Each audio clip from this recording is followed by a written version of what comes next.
विद्यार्थियों, इस चैनल पर आपका स्वागत है।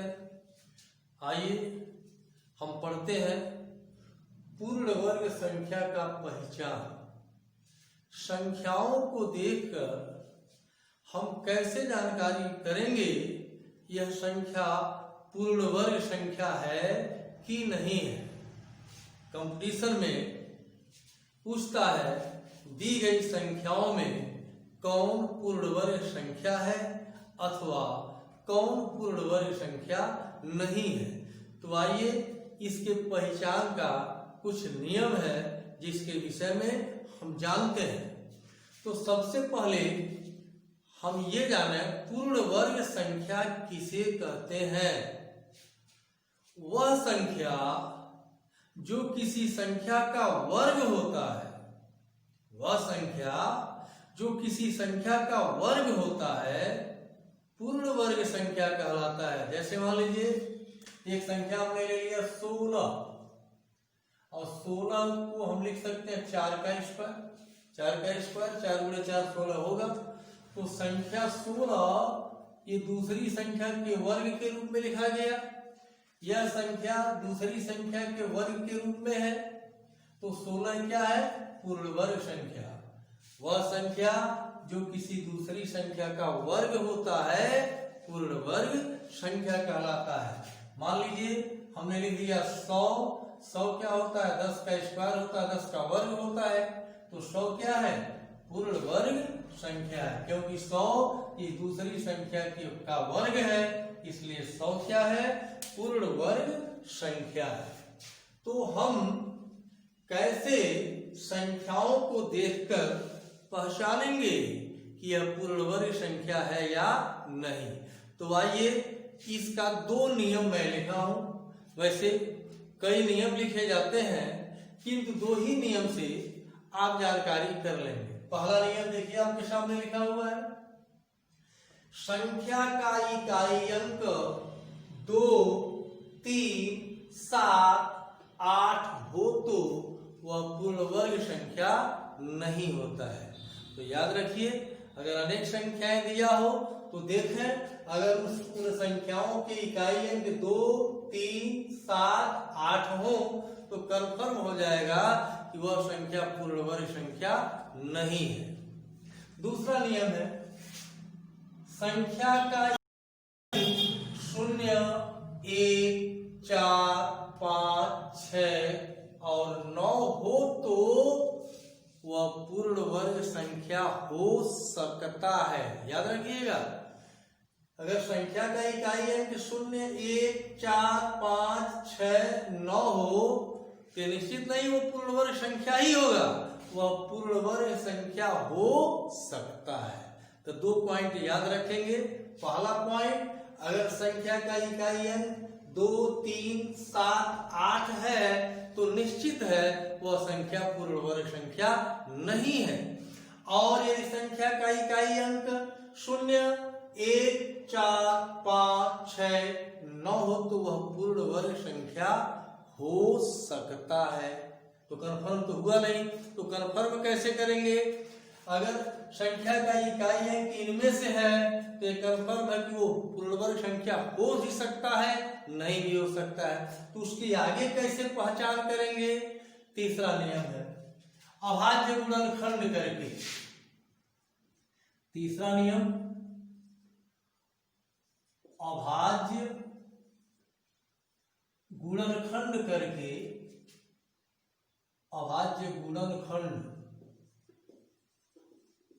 से, अभाज्य गुणनखंड से हम पहचान कर सकते हैं, कंफर्म पहचान कर सकते हैं कि संख्या पूर्ण वर्ग है कि नहीं है। आइए इसमें हम कुछ उदाहरण अभाज्य गुणनखंड का देते हैं। जैसे 1664, ये 4 अंक की एक संख्या है, इसका इकाई अंक 4 है, देखिए इसमें है, ये पूर्ण वर्ग हो सकता है। अब कंफर्म कैसे करेंगे पूर्ण वर्ग है कि नहीं? आइए इसका अभाज्य गुणनखंड याद करते हैं। तो इस तरह से हम चिन्ह में इसको रखेंगे और छोटी से छोटी अभाज्य संख्या से भाग देंगे और भागफल को यहाँ लिखेंगे। तो देखिए इस संख्या का इकाई अंक क्या है, 4 है। ये 2 से इकाई अंक कट जाएगा, फिर संख्या 2 से विभाजित होगी तो 2 से भाग दीजिए, 2 से भाग देंगे, भागफल यहाँ नीचे लिखेंगे।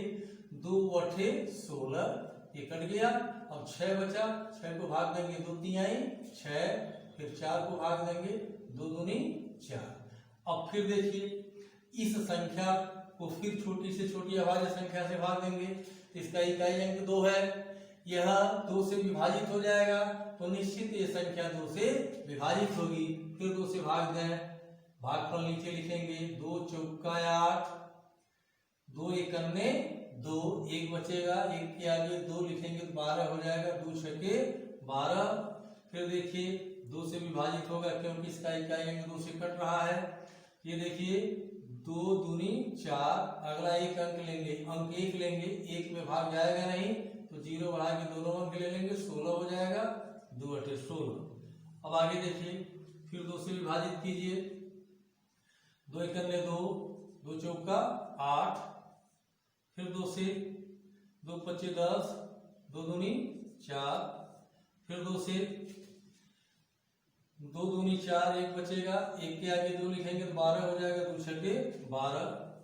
फिर 2 से कितना हो जाएगा, 2 एकन्ने 2, 2 3 13। अब देखिए इसको कैसे लिखेंगे, ये 1664,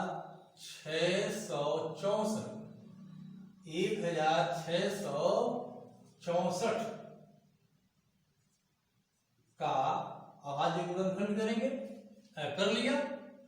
अब देखिए क्या प्राप्त हुआ, ये प्राप्त हुआ 2 गुणे 2 गुणे 2 गुणे 2 गुणे 2 गुणे 2 गुणे 2, 1 2 3 4 5 6 7, 2 4 6 7 गुणे 13। अब इन अभाज्य गुणनखंडों में समान गुणनखंडों का जोड़ा बनाएंगे। ये देखिए ये जोड़ा, समान गुणनखंड का ये जोड़ा, ये जोड़ा, इसका और इसका जोड़ा नहीं बना। अगर समान गुणनखंडों का जोड़ा बन जाता है तो संख्या पूर्ण वर्ग संख्या है।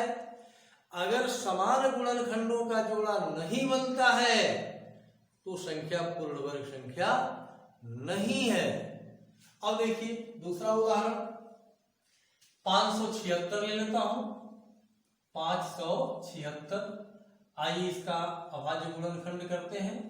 2 से कटेगा, 2 से भाग दीजिए, भागफल नीचे लिखेंगे। 2 दूनी 4, 1 बचेगा, 1 के आगे 7 17, 2 8 16, फिर 1 बचेगा, 1 के आगे 6 16, 2 8 16, फिर 2 से काटेंगे। 2 एकन्ने 2, 2 चौको 8, 2 चौको 8, यहाँ भागफल ही लिखा जा रहा है।